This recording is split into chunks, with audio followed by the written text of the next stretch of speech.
नमस्कार दोस्तों, Phoenix classes bye PS में आपका स्वागत है। जैसा कि हम बिहार पीसीएस का प्रीवियस ईयर क्वेश्चन पेपर कर रहे थे, जिसमें हमने एंशियंट हिस्ट्री, मेडिवल का संपूर्ण कर रखा और मॉडर्न मैंने सारे क्वेश्चन प्रीवियस ईयर कर लिया। आज हम बात करेंगे पॉलिटी से रिलेटेड, जो राज्य व्यवस्था से रिलेटेड जितने भी प्रीवियस ईयर क्वेश्चन पेपर है उससे रिलेटेड हम चर्चा करेंगे। ठीक, तो आज हम बात करेंगे 50 क्वेश्चन पे। उसके पहले बता दूं, क्वेश्चन स्टार्ट करने के पहले, जो भी हैं, जो व्यूवर्स हैं जिन्होंने टेलीग्राम लिंक नहीं ज्वाइन किया, वो डिस्क्रिप्शन में जाके टेलीग्राम लिंक ज्वाइन कर लें। जिससे क्या होगा, आपको सारे के सारे जो पीडीएफ हैं वो आपको फ्री अवेलेबल इसके मिल जाएंगे। ठीक, ये फास्ट रिवीजन है विद एक्सप्लेनेशन, और आप लोग के लिए बेस्ट से बेस्ट एक्सप्लेनेशन है। आप लोग प्लीज़ कमेंट ज़रूर किया कीजिए, साथ साथ शेयर भी कीजिए। जो बिहार पीसीएस दे रहे हैं, शेयर लाइक कमेंट ज़रूर कीजिए। सब्सक्राइब जरूर करें, सब्सक्राइब करने के बाद बेल आइकन ज़रूर दबाएं, जिससे आपको आने वाले सारे के वीडियो के नोटिफिकेशन तुरंत मिल जाए। ठीक, चलिए स्टार्ट करते हैं आज के हम पहले क्वेश्चन से। पहला क्वेश्चन है, संविधान को 26 जनवरी के दिन लागू करने का जो निर्णय है ये किसने लिया? ठीक है, ये किस लिए किया गया? तो यह किया गया था किस लिए कि कांग्रेस ने इस तिथि को 1930 में ही स्वतंत्रता दिवस के रूप में मनाया था। इसीलिए 26 जनवरी को यह जो है संविधान को लागू करने का निर्णय लिया गया। हुआ क्या, जो भारतीय राष्ट्रीय कांग्रेस का लाहौर अधिवेशन था, ठीक है, कौन सा लाहौर अधिवेशन था, कब हुआ था यह लाहौर अधिवेशन? दिसंबर 1929 में हुआ। इसमें क्या हुआ, पूर्ण स्वराज्य की घोषणा की गई। क्या हुआ, पूर्ण स्वराज्य की घोषणा की गई और 26 जनवरी 1930 को स्वतंत्रता दिवस के रूप में मनाए जाने का संकल्प लिया। आज़ादी के पूर्व तक 26 जनवरी को स्वतंत्रता दिवस के रूप में मनाया जाता रहा, परंतु जब 15 अगस्त 1947 को भारत स्वतंत्र हुआ, तब से प्रत्येक वर्ष 15 अगस्त को स्वतंत्रता दिवस, स्वाधीनता दिवस के रूप में मनाया जाने लगा। जबकि स्वतंत्रता प्राप्ति के पश्चात जो 26 जनवरी तिथि को अविस्मरणीय बनाने हेतु भारतीय संविधान को पूर्णतः जो है वो 26 जनवरी 1950 को लागू किया गया। ठीक है, तब से प्रत्येक वर्ष 26 जनवरी को हम गणतंत्र दिवस के रूप में मनाते हैं इसको। ठीक, तो ये थे 26 जनवरी से रिलेटेड कुछ बातें। नेक्स्ट क्वेश्चन है, भारतीय संविधान में शामिल हैं, तो क्या क्या शामिल है? तो भारतीय संविधान में शामिल है 395 अनुच्छेद, 22 भाग और 12 अनुसूचियाँ। ठीक, भारतीय संविधान में लगभग अगर वर्तमान में देखें तो लगभग 450 अनुच्छेद हैं। कितने? 450 से अधिक अनुच्छेद हैं, परंतु यह सभी मूल अनुच्छेदों के साथ उपखंड का खा गा से सब जोड़ के बनाए गए हैं। अगर मूल में देखें तो मूल में 22 भाग, ठीक, 8 अनुसूचियाँ और 395 अनुच्छेद थे। तो यहाँ 8 अनुसूचियाँ जो होगी वो 12, देखिए 8 अनुसूचियों के साथ 23 भाग कर दिया इसलिए गलत हो गया, 22 भाग 12 अनुसूचियाँ इसलिए सही है। ठीक, तो इसे अनुसूचियाँ भी जोड़ी गई जिसकी संख्या बढ़ा के 8 से 12 कर दी गई। ये चीज़ें हैं। नेक्स्ट क्वेश्चन है, भारतीय संविधान में है, क्या है भारतीय संविधान में? तो भारतीय संविधान में है कितना? 400 से, अभी मैंने बताया ना, 400 से अधिक अनुच्छेद। ठीक है, नेक्स्ट क्वेश्चन है आपका, मिलान करें। तो कह रहा है संघीय सूची, राज्य सूची, समवर्ती सूची। इधर प्रविष्टियां दे रखी हैं, प्रविष्टियां मतलब विषय, कितने विषय हैं इन सूचियों में। ठीक, तो संघीय सूची में कितना है? संघीय सूची में 97, राज्य सूची में 66 और समवर्ती सूची में 47 है। तो आंसर क्या होगा? ए सी बी, ए सी बी, बी आंसर होगा। ठीक, वर्तमान में अगर देखें तो वर्तमान में संघीय सूची में जो वर्तमान में है, तो वो मैं पहला लिख दे रहा हूँ, यानी संघीय सूची वर्तमान में संघीय सूची में 98 हैं। ठीक, जो आई थिंक अप्रॉक्स 100 पहुँच गए हैं। और दूसरा जो है राज्य सूची में कितनी है? 59 है। और जो संघीय समवर्ती सूची है उसमें 52 पहुँच गए हैं। ठीक, नेक्स्ट क्वेश्चन है, निम्न शब्दों पर विचार करें आप। शब्द कौन कौन से हैं भैया? समाजवादी, प्रजातांत्रिक, सार्वभौमिक, धर्मनिरपेक्ष और 4 शब्द दिए गए हैं। इन 4 शब्दों को बताना है कि कह रहा है कि शब्दों को विचारानुसार क्रम कीजिए, क्रम में करना है। तो हमारे संविधान में प्रस्तावना में क्या कहा था कि भारत को एक सार्वभौम समाजवादी धर्मनिरपेक्ष, प्रजातांत्रिक, ठीक, तो सार्वभौम समाजवादी धर्मनिरपेक्ष प्रजातांत्रिक यानी होगा CADB। CADB जहाँ पे है वो आंसर सही होगा, ए आंसर आपका सही होगा। भारतीय संविधान कहता है कि भारत एक सार्वभौमिक समाजवादी धर्मनिरपेक्ष प्रजातांत्रिक गणतंत्र के रूप में घोषित किया गया है, जिसमें पंथ निरपेक्ष शब्द का उल्लेख किया गया है, ना कि धर्मनिरपेक्ष का। ठीक, ये धर्मनिरपेक्ष नहीं है, पंथ निरपेक्ष, जिसकी जगह धर्मनिरपेक्ष कहा जाता है, तो पंथ निरपेक्ष की यूज किया गया। ठीक, नेक्स्ट क्वेश्चन है, भारतीय संविधान की प्रस्तावना में समाजवादी जो शब्द है वो किस संशोधन के तहत जोड़ा गया? तो वो जोड़ा गया 42वें संविधान संशोधन के तहत। ठीक, 42वें संविधान संशोधन 1976 को, इसको हम क्या कहते हैं? Mini constitution. क्या बोलते हैं? मिनी कॉन्स्टिट्यूशन, छोटा संविधान। ठीक, ये याद रखना। इसी प्रस्तावना में कौन कौन से शब्द जोड़े गए थे इसी संशोधन में? समाजवादी, पंथनिरपेक्ष और अखंडता, ये 3 शब्द जोड़े गए थे। ठीक, नेक्स्ट क्वेश्चन है, एक नया राज्य बनाने में संवैधानिक संशोधन के लिए कैसा बहुमत चाहिए? तो वो होना चाहिए साधारण बहुमत। देखो, जो संवैधानिक संशोधन जो आता है वो अनुच्छेद 368 के अंतर्गत आता है, जिसमें प्रावधान किया गया है एक साधारण बहुमत होता है, ठीक, एक विशेष बहुमत होता है और एक विशेष प्लस आधे से अधिक राज्यों का बहुमत होता है। ठीक, तो ये 3 प्रकार के संशोधन माने जाते हैं। साधारण बहुमत में ये आता है राज्य बनाने से संबंधित।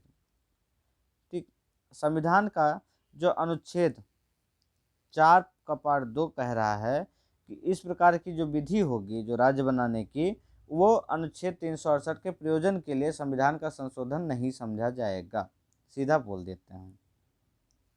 नेक्स्ट क्वेश्चन है, उन मौलिक अधिकारों का चयन करें जो भारतीय नागरिकों को प्राप्त है किंतु भारतीय गैर नागरिकों को नहीं।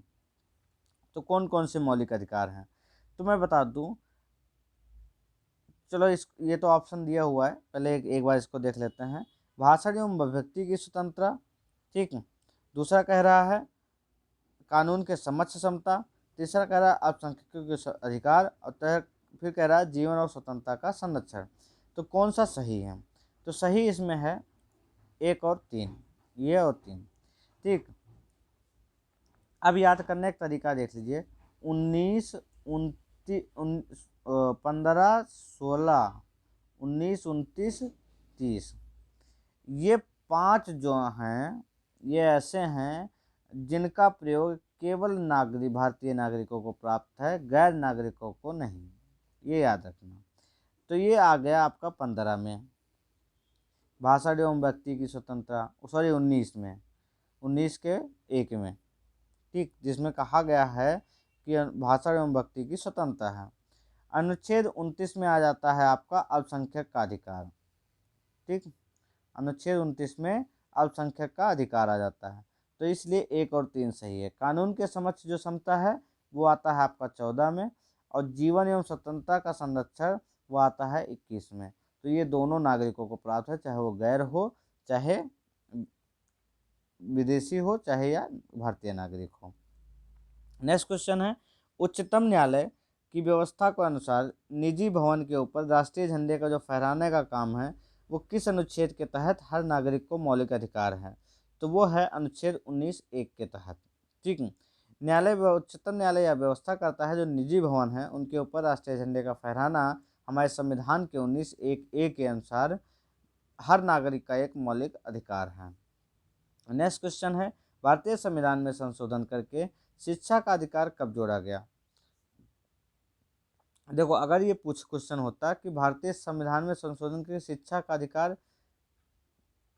नया अनुच्छेद कौन सा जोड़ा गया, तो वो नीचे वो आ जाता है कौन सा, अनुच्छेद 21A। इसमें आंसर होना चाहिए जो 86वें संविधान संशोधन हुआ था, 86वें संविधान संशोधन कब हुआ था, 2002 में, जिसमें अनुच्छेद 21A जोड़ा गया।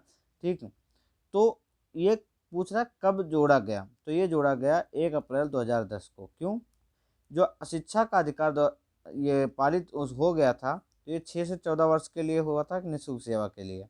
इस अनुक्रम में जो शिक्षा का अधिकार अधिनियम 2009 जो था वो संसद द्वारा पारित किया गया और 1 अप्रैल 2010 को इसे लागू किया गया, ये याद रखना। तो इसीलिए 1 अप्रैल 2010 इसका आंसर है। अगर पूछ ले कि डीपीएसपी में जो शिक्षा का अधिकार अनुच्छेद 21A है, उसके पहले वो किस अनुच्छेद में था, तो डीपीएसपी के पार्ट अनुच्छेद 45 में था। किसमें, अनुच्छेद 45 में, ये याद रखना। नेक्स्ट क्वेश्चन है, निम्नलिखित में से कौन सा एक मानव अधिकार भारतीय संविधान के अंतर्गत मौलिक अधिकार भी है। ठीक, तो कौन सा अधिकार है, तो इसमें आंसर होगा ई। क्यों, सूचना का अधिकार भी मौलिक अधिकार है और शिक्षा का अधिकार भी अब मौलिक अधिकार है, तो ये दोनों हैं, इसलिए ये आंसर होगा। नेक्स्ट क्वेश्चन है, भारतीय संविधान का भाग 4 दिए गए निर्देशित सिद्धांतों में कौन सा सूचीबद्ध है। ठीक, तो कौन सा सूचीबद्ध है ये पूछ रहा है, तो इसमें सूचीबद्ध जो हैं वो आपके कौन से हैं, 1 और 2। समान कार्य के लिए समान वेतन है। दूसरा है समान नागरिक संहिता, ये सूचीबद्ध है, ये दोनों सूचीबद्ध नहीं हैं। ठीक, भाग 4 कौन सा है, तो हमारा राज्य नीति निर्देशक तत्व है। भाग 4 में दिए गए नीति निर्देशक सिद्धांतों में जो अनुच्छेद 39 घ है, कौन सा, अनुच्छेद 39 घ है, इसमें समान कार्य के लिए समान वेतन और अनुच्छेद 44 में नागरिकों के लिए समान नागरिक संहिता सूचीबद्ध है। फिर आता है अनुच्छेद 350 का, जिसमें प्राथमिक स्तर पर मातृभाषा में शिक्षा देने का निर्देश देता है। ठीक, ये 350 का है। दूसरा है भाग 4 में उल्लिखित, जो हालांकि यह भाग 4 में उल्लिखित नहीं है, इसका प्रभाव भी निर्देशक तत्व जैसा ही है, परंतु यह राज्य द्वारा बाध्यकारी नहीं है। नेक्स्ट क्वेश्चन है, भारत के संविधान में मौलिक कर्तव्य किस संविधान संशोधन के द्वारा जोड़ा गया है, तो ये जोड़ा गया 42वें संविधान संशोधन द्वारा। मौलिक कर्तव्य 51 का, भाग 4 का ए। ठीक, ये याद रखना।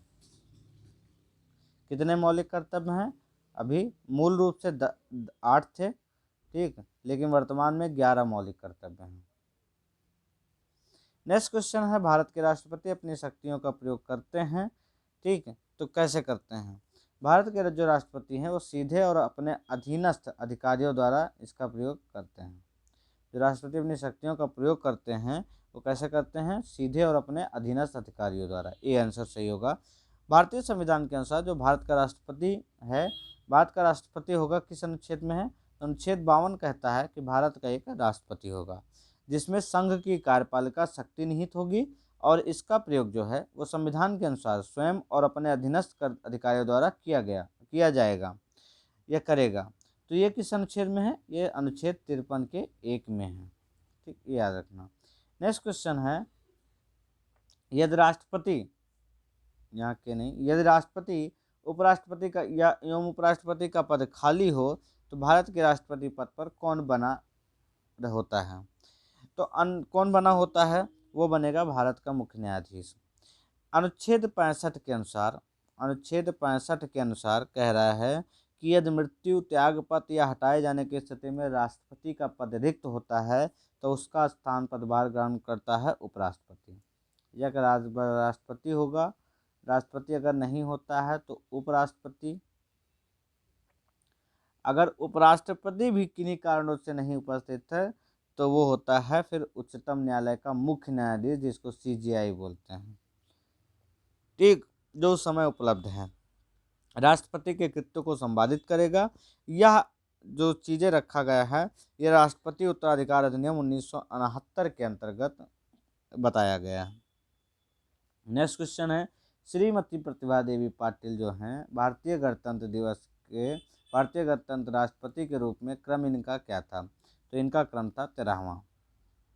ठीक, 19 जुलाई 2007 को ये भारतीय गणतंत्र के 13वें राष्ट्रपति चुनाव संपन्न हुए और 25 जुलाई को ये राष्ट्रपति के रूप में शपथ ग्रहण की।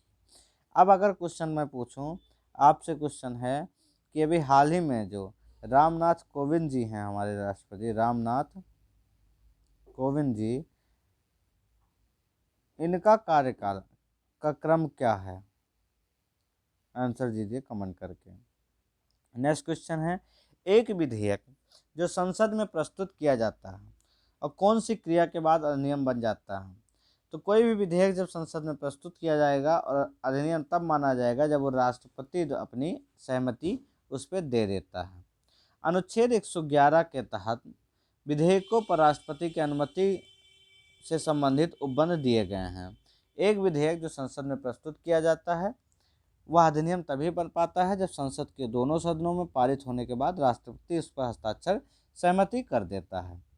नेक्स्ट क्वेश्चन है, श्री मोहम्मद हामिद अंसारी का भारत के उपराष्ट्रपति के रूप में क्रमांक कौन सा है? तो इनका भी क्रमांक 13वां है। कौन सा है? 13वां है। ठीक, अब आपसे अगर पूछूं कि वर्तमान में उपराष्ट्रपति जो हैं वेंकैया नायडू जी, उनका कौन सा क्रम है? ठीक है, जल्दी से बताइए आप लोग कमेंट करके। नेक्स्ट क्वेश्चन है, राष्ट्रीय सुरक्षा समिति का प्रधान कौन होता है? तो जो NSA होता है, राष्ट्रीय सुरक्षा नेशनल सिक्योरिटी कमिटी NSC, इसका जो मुखिया होता है वो होता है प्रधानमंत्री। ठीक, नेक्स्ट क्वेश्चन है, भारत सरकार का कौन सा अधिकारी सदस्य न होते हुए भी भारतीय संसद की कार्यवाही में भाग लेने का अधिकार रखता है? तो वो है आपका अटॉर्नी जनरल ऑफ इंडिया। राष्ट्रपति द्वारा नियुक्त किए जाने वाले जो महान्यायवादी होते हैं वह योग्यताएं होनी चाहिए, वही योग्यताएं होनी चाहिए जो सर्वोच्च न्यायालय के न्यायाधीश के रूप में आवश्यक है। भारत का जो महान्यायवादी होता है जिसको अटॉर्नी जनरल बोलते हैं, वो संसद का सदस्य नहीं होता, किंतु वह किसी भी सदन में, सदनों की किसी संयुक्त बैठक में, संसद की किसी समिति में बोल सकता है, भाग ले सकता है, किंतु जो है वो मत नहीं दे सकता। अटॉर्नी जनरल जो होगा वो मत नहीं दे सकता। ये किस में है? ये आर्टिकल 88 में कहा गया है। महान्यायवादी राष्ट्रपति के प्रसाद पर्यंत अपना पद धारण करता है, जो अनुच्छेद 76 के 4 में कहा गया है। अतः राष्ट्रपति को उसे पदच्युत करने का अधिकार है। नेक्स्ट क्वेश्चन है, गैर सदस्य के रूप में संसद में किसी भी एक सदन में कार्यवाही में भाग ले सकता है। तो मैंने बताया अभी आपको कौन है? महान्यायवादी। नेक्स्ट क्वेश्चन है, एक MP जो सांसद होता है उसकी अगर सीट रिक्त किया जाए तो यदि वह सदन से लगातार कितने अवधि के लिए अनुपस्थित रहता है तब उसकी रिक्त सीट मानी जाती है? तो वो होता है 60 दिन की अवधि के लिए, मतलब लगभग 2 माह। तो आंसर होगा B आपका। ठीक है, भारतीय संविधान के अनुच्छेद 101 के भाग 4 के तहत संसद तथा 190 के भाग 4 के तहत राज्य विधानमंडल के किसी सदस्य की सदस्यता जो है तब समाप्त समझी जाती है जब वह 60 दिन का अवधि तक सदन की अनुज्ञा के बिना अपनी सभी अधिवेशनों से अनुपस्थित रहता है, परंतु इस अवधि में सदन के सत्रावसान या निरंतर 4 से अधिक दिनों के लिए स्थगित समय नहीं जोड़ा जाएगा। ये चीज़ें होती हैं। नेक्स्ट क्वेश्चन है, राज्यसभा में होते हैं, तो राज्यसभा में होते हैं आपके 250 सदस्य, जिनमें 12 सदस्य जो होते हैं वो भारत के राष्ट्रपति द्वारा मनोनीत किए जाते हैं। संविधान के अनुच्छेद 80 एक में एक के का और खा में कहा गया है कि राज्य और संघ राज्यों के क्षेत्र में 238 से अधिक राष्ट्रपतियों और राष्ट्रपति द्वारा निर्देशित किए जाने वाले 12 सदस्यों से मिलकर राज्यसभा बनेगी। टोटल 250 होते हैं, लेकिन 238 से अधिक बोला जा रहा है कि ऐसा होगा। नेक्स्ट क्वेश्चन है, भारतीय संविधान के अनुसार राज्यसभा का कार्यकाल होता है, तो जो कार्यकाल होता है इनका वो समाप्त होने का इसमें विषय नहीं है। अनुच्छेद 83(1) के अनुसार राज्यसभा का विघटन नहीं होगा, अर्थात यह एक क्या है, जो राज्यसभा है यह एक अस्थायी सदन है। ठीक है, इसमें जो है क्या होता है, जो 1/3 जो सदस्य हैं वो प्रत्येक 2 वर्ष में, 1/3 सदस्य प्रत्येक 2 वर्ष की समाप्ति पर निवृत्त हो जाते हैं। इस प्रकार अगर देखा जाए तो राज्यसभा का जो कार्यकाल होता है वो 6 वर्ष का होता है, लेकिन इसमें समाप्त होने का अगर वो पूछे तो समाप्त होने का विषय नहीं है। नेक्स्ट क्वेश्चन है आपका, किस सभा का अध्यक्ष उसका सदस्य नहीं होता है, तो वो होता है राज्यसभा का। जो राज्यसभा का सदस्य होता है, जो अध्यक्ष होता है वो उपराष्ट्रपति होता है। जो पदेन अध्यक्ष है उपराष्ट्रपति। ठीक है, ये संविधान के अनुच्छेद 89 के 1 में और 64 के अनुसार वह राज्यसभा का पदेन सभापति होता है, उपराष्ट्रपति जो होता है। ठीक, नेक्स्ट क्वेश्चन है, राज्यसभा का पदेन अध्यक्ष कौन होता है, तो अभी मैंने बताया कौन होता है, उपराष्ट्रपति होता है। नेक्स्ट क्वेश्चन, निम्नलिखित में से कौन सा कथन सही नहीं है।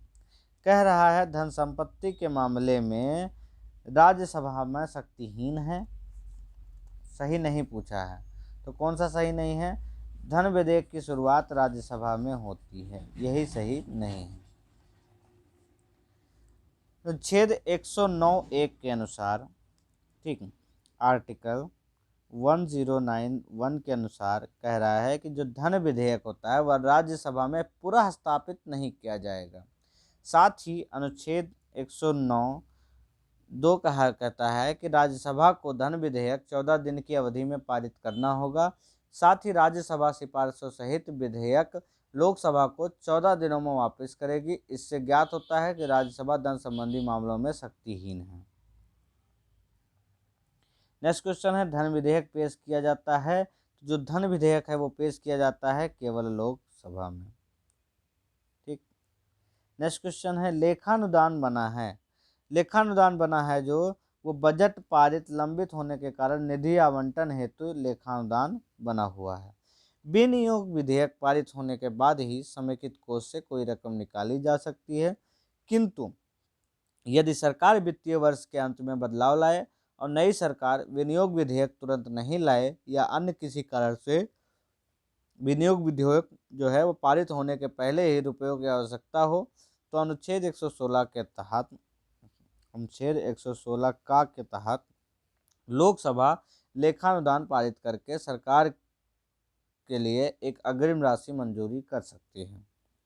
अनुच्छेद 116 में कहता है कि यह व्यवस्था है कि यदि आकस्मिक परिस्थितियों में सरकार को बहुत अधिक धन की आवश्यकता हो, जैसे युद्ध के समय, तो संसद जो है वो सकल राशि की स्वीकृति दे सकती है, जिसे अनुदान कहते हैं, यानी वोट ऑफ क्रेडिट कहते हैं।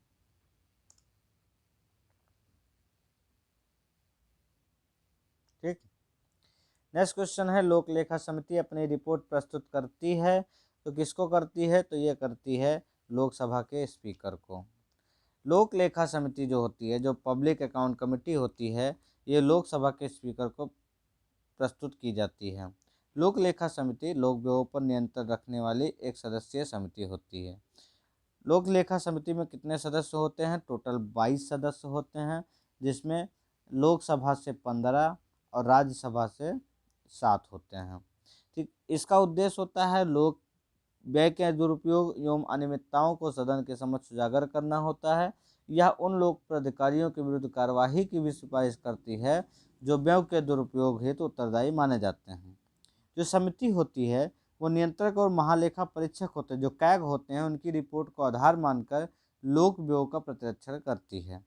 सामान्यतः अगर देखें तो विपक्ष के जो लोकसभा सदस्य हैं को इसकी अध्यक्ष नियुक्त किए जाने की प्रथा जो है वो कब से है, 1967 से 68 से 1967-68 से ये सब प्रथा है कि जो लोकसभा के विपक्ष नेता होंगे उनको इसका अध्यक्ष नियुक्त किया जाता है।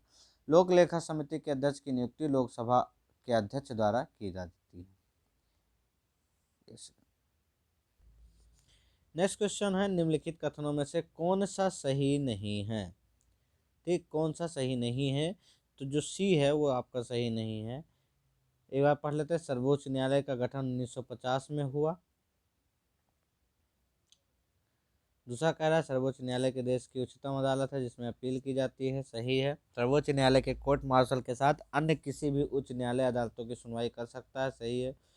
सर्वोच्च न्यायालय कोर्ट मार्शल को छोड़कर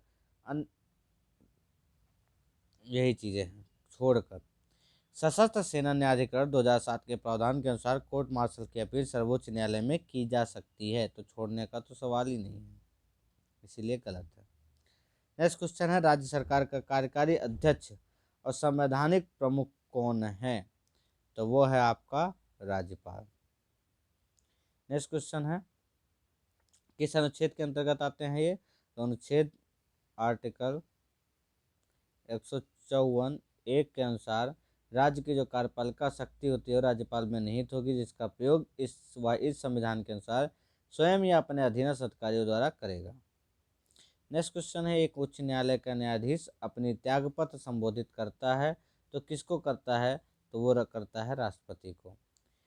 ठीक, उच्च न्यायालय का जो न्यायाधीश होता है अपने सॉरी पद की शपथ लेने के बाद 62 वर्ष की आयु तक अपने पद पर कार्यरत रहता है। इससे पूर्व वह राष्ट्रपति को संबोधित करके अपने हस्ताक्षर युक्त पत्र द्वारा अपना पद त्याग दे सकता है।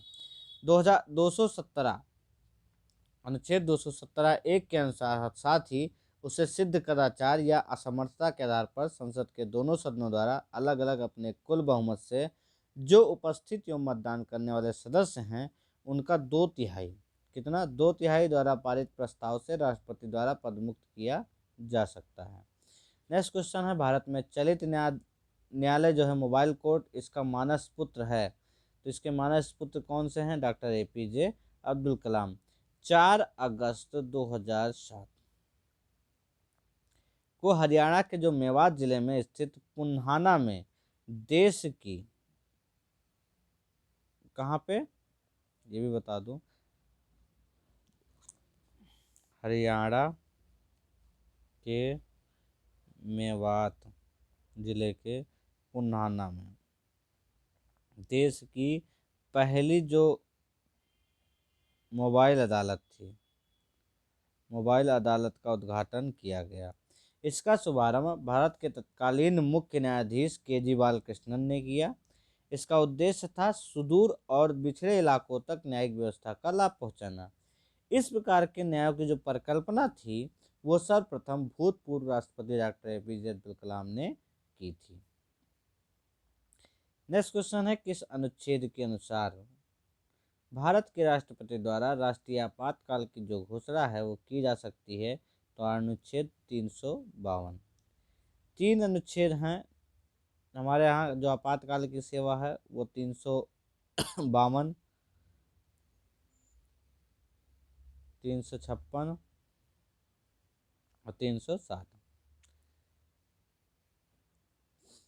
352 कह रहा है, आंतरिक अशांति के स्थान पर 44वें संविधान संशोधन 1978 से सशस्त्र विद्रोह प्रस्तापित कर दिया। 352 जो होता है ये गंभीर आपात स्थिति में विद्यमान होता है, जो राष्ट्रपति को अगर वैसा हो जाए तो वो राष्ट्रपति जो है इसका प्रयोग करके क्या लगा देते हैं, राष्ट्रपति शासन लगाते हैं। 56 में क्या होता है, ठीक, ये राष्ट्रीय आपातकाल लगाते हैं 352 में, और राष्ट्रपति शासन जो होता है वो होता है 356 में। ठीक, जो राष्ट्रपति शासन लगता है वो राज्यों में लगता है।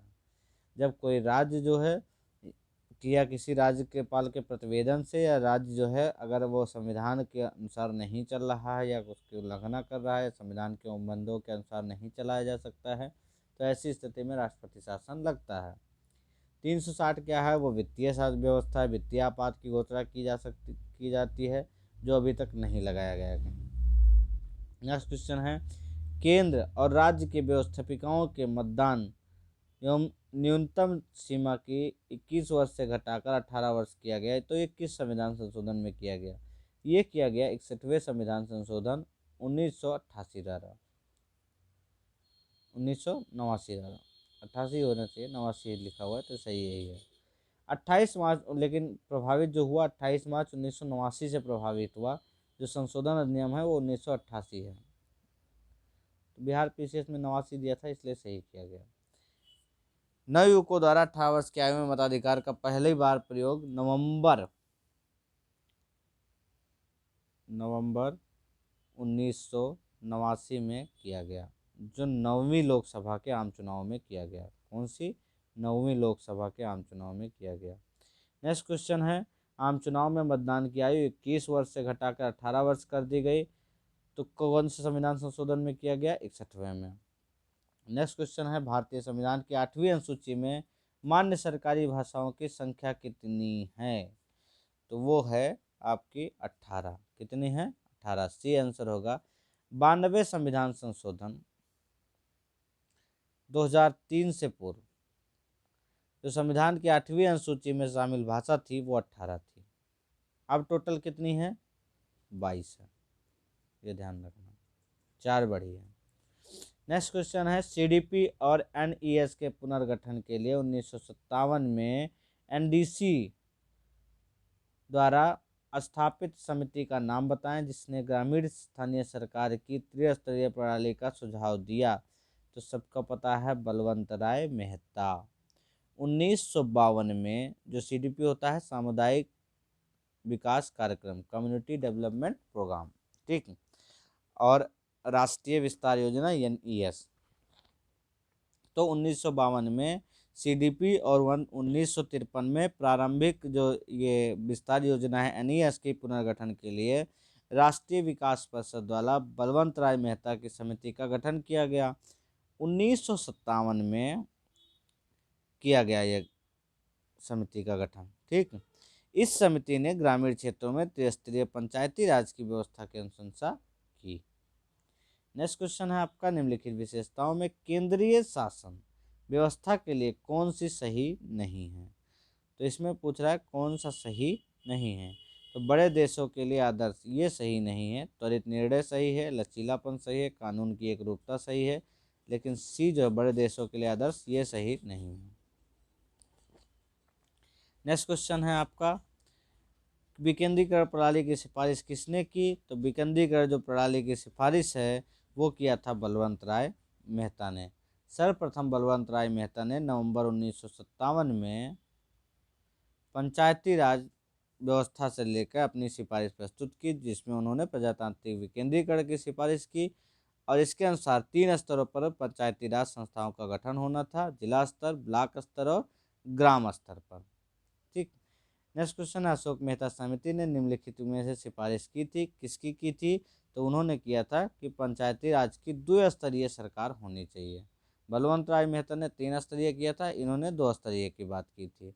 इनका गठन कब हुआ था? तो इनका गठन 1977 में हुआ था अशोक मेहता समिति का, ठीक। इन्होंने 1978 में अपनी रिपोर्ट प्रस्तुत की जिसमें पंचायती राज के लिए त्रिस्तरीय प्रतिमान के स्थान पर 2 स्तरीय की स्तुति की। यह जनपद के स्तर पर जिला परिषद और 15,000 से 20,000 जनसंख्या के मंडल पर पंचायत के गठन का सुझाव दिया था।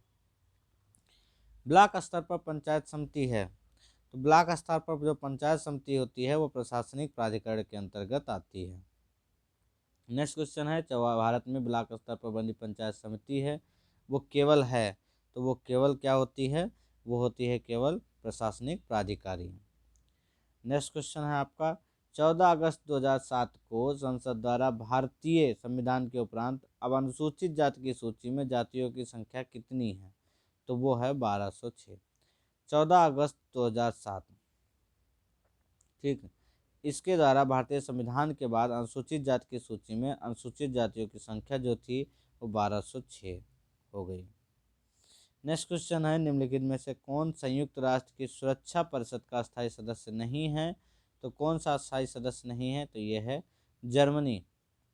कौन कौन से स्थायी सदस्य हैं अगर बात करें तो यूएसए है आपका, ठीक, ब्रिटेन है, यूके जिसको बोलते हैं यूनाइटेड किंगडम, ब्रिटेन बोल दो, ठीक, रूस हो गया, रशिया, ठीक, और आपका चाइना और फ्रांस, जर्मनी नहीं है। ये 5 ही हैं। नेक्स्ट क्वेश्चन है, एमनेस्टी इंटरनेशनल एक संगठन है जो जुड़ा हुआ है किससे? तो ये जुड़ा हुआ है मानव अधिकारों के संरक्षण से लेकर। इसकी स्थापना कब हुई थी? तो इसकी स्थापना हुई थी 1961 में, लंदन के एक बैरिस्टर पीटर वेंसन ने की थी। ठीक 1961 में वेनेंसन ने विश्व में हो रही अनैतिक गिरफ्तारी के विरोध में द फॉरगटन प्रिजनर्स नामक एक लेख लिखा, और उन्हीं के विचारों को लेकर इसका एक मूर्त रूप दिया गया एमनेस्टी इंटरनेशनल का। अगर इसका मुख्यालय की बात करें, हेडक्वार्टर कहाँ पे है, तो इसका हेडक्वार्टर लंदन में है। नेक्स्ट क्वेश्चन है, चीन की समाचार एजेंसी का नाम क्या है? तो उसका नाम है न्यू चाइना न्यूज एजेंसी, जिसको हम क्या बोलते हैं? Xinhua news agency. Next question है, किस देश की सरकारी रिपोर्ट को येलो बुक कहा जाता है? तो ये कहा जाता है किस देश की सरकारी को? फ्रांस की। येलो बुक फ्रांस सरकार की एक सरकारी रिपोर्ट है। आज का लास्ट क्वेश्चन, भारत के प्रथम विधि विश्वविद्यालय की स्थापना अगस्त 1987 में कहाँ हुई थी? तो ये हुई थी बेंगलुरु में। भारत के प्रथम विश्वविद्यालय विधि विश्वविद्यालय national law school of India स्थापना अगस्त 1987 में हुई, वो भी कहाँ पे? बेंगलुरु में। Thank you so much for this session. Please like share comment जरूर करें। आपको सेशन कैसा लगा कमेंट जरूर करके बताएं। Thank you so much.